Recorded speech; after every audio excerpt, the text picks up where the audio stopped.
Hello and welcome to Joburg Today. I'm Nashina Mohammed. Great to have you with us.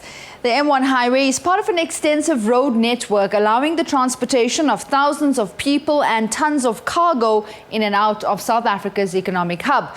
This is one of the facts about the M1 freeway the acting MD of the Johannesburg Road Agency, Mpho shared with Joburg Today. There's a number of goods and services that gets transported through the city, and mainly on the M1, the M2, and the other national freeways like N1 and N3 and N12, which traverses the city of Johannesburg. So, in particular, the M1, on a daily basis, there's about 80,000 cars, including trucks, that goes through the M1 section of the freeway system. That's a lot. And how many people and how much traffic? How much freight rather, yeah. This is more than 250,000 people going through or using the M1 on a daily basis.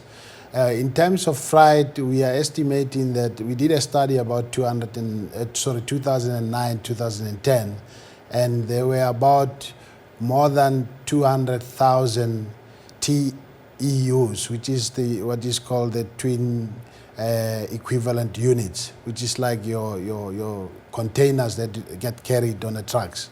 There's more than 200,000 of them that get transported into Johannesburg and out of Johannesburg to the SADC region.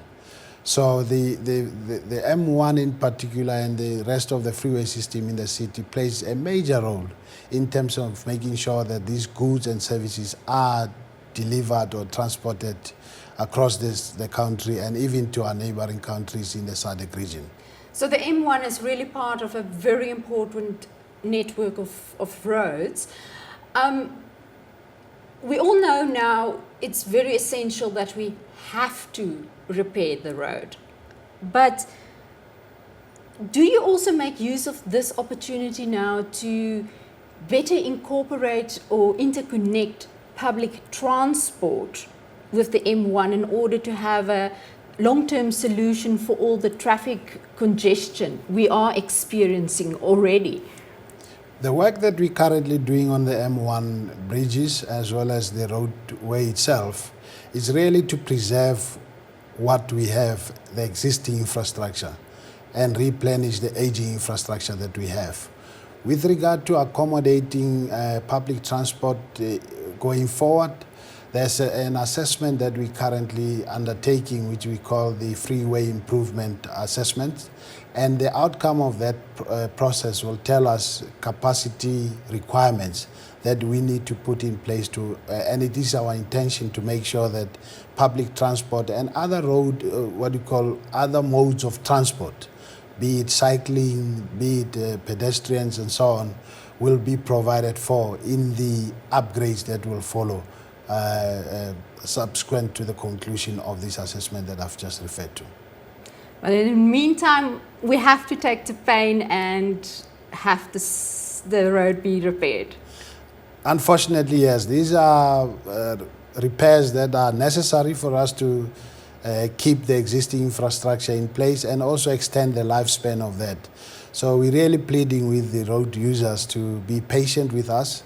I think when one looks at the long-term benefits of this rehabilitation, they outweigh the temporary inconveniences that people are experiencing now.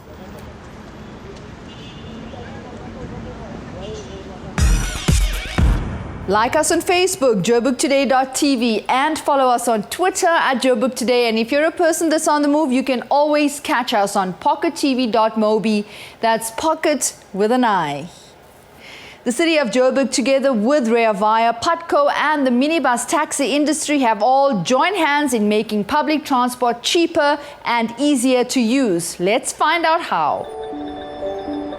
A 12-year bus operating company agreement has been signed between the city of Joburg and Rehabilitation, providing services along routes in Thokoza Park to Parktown, as well as to and from Cresta, Flora Center, Yeoville, Pimville, Dobsonville and Mapetla. This is to simplify the use of public transport for both commuters and drivers.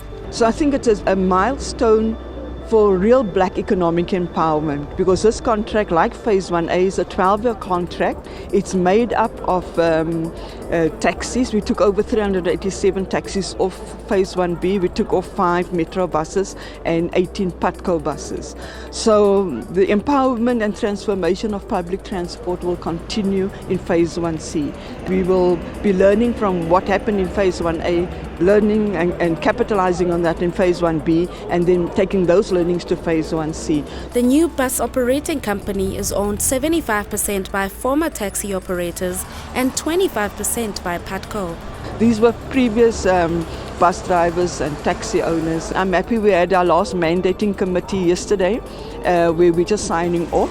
Not an easy road, very difficult. There's been many stoppages in the process, and when you see this kind of transformation, you know that South Africa is on the right track. So we're quite happy about that in the city. MMC Walters says that the signing reflects another milestone in the journey of the city to give both commuters and public transport operators dignity. I'm Butumela Ratokwena for Joburg Today.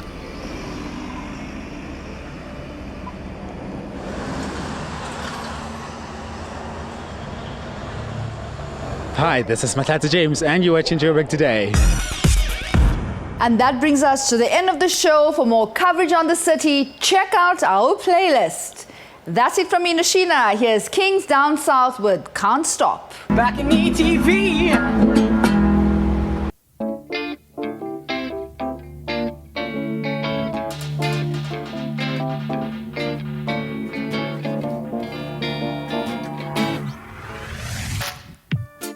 Softly spoken, softly led, drowning on your ocean bed, suffocating on the lines, sinking down to my